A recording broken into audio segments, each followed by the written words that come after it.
వాళ్ళకి ఫోన్ చేసి పోస్టులో ఉంటావా సస్పెండ్ చేయాలా అని వాళ్ళకి బెదిరించి ఇక్కడ నుంచి పంపించేసినారు.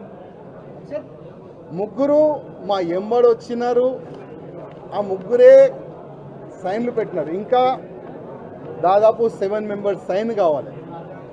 10 మెంబర్స్ సంతకం చేసిన తర్వాతనే మనం ఈ ఫామ్కి మనం సబ్మిట్ చేయొచ్చు.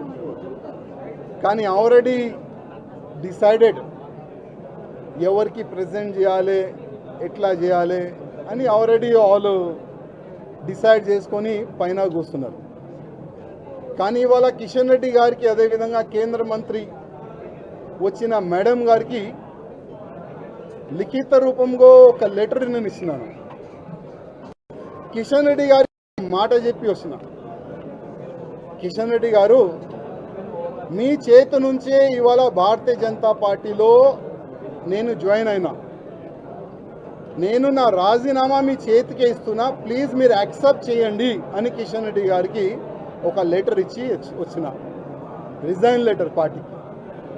ఆ రిజైన్ లెటర్లో కింద ఒక మ్యాటర్ ఇది కూడా రాసిన, కిషన్ రెడ్డి గారు పార్టీకి నేను రాజీనామా ఇస్తున్నాను, మీరు మీ లెటర్లో స్పీకర్ గారు కూడా పంపించేసేయండి. రాజాసింగ్ ఇప్పుడు పార్టీ సింబల్ నుంచి గెలిచిండు, రాజాసింగ్ ఇప్పుడు బీజేపీ ఎమ్మెల్యే కాదు, ఆయనకి సస్పెండ్ చేయనని స్పీకర్ కూడా ఒక లెటర్ రాసిస్తే నేను దానికి సపోర్ట్ చేస్తాను. ఎందుకంటే పార్టీ సింబల్తోని గెలిచిన తర్వాత, పార్టీకి రిజైన్ ఇచ్చిన తర్వాత పార్టీలో అంటే పార్టీ బీజేపీ ఎమ్మెల్యే ఉండకూడదు కదా అని ఆ విధంగా ఒక లెటర్ మా కిషన్ రెడ్డి గారికి ఇచ్చి వచ్చినాను.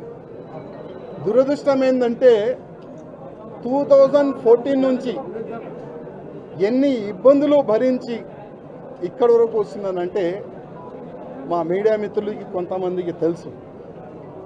ఇవాళ నేను టెర్రరిస్ట్కి టార్గెట్లో ఉన్నా, నేను కాకుండా నా ఫ్యామిలీ మొత్తం ఆ టెర్రరిస్ట్ టార్గెట్లో ఉన్నారు. కానీ ఎంత కష్టపడి ఇవాళ లేకపోతే రేపు బీజేపీ గవర్నమెంట్ తెలంగాణలో వస్తుంది అనుకుంటాం.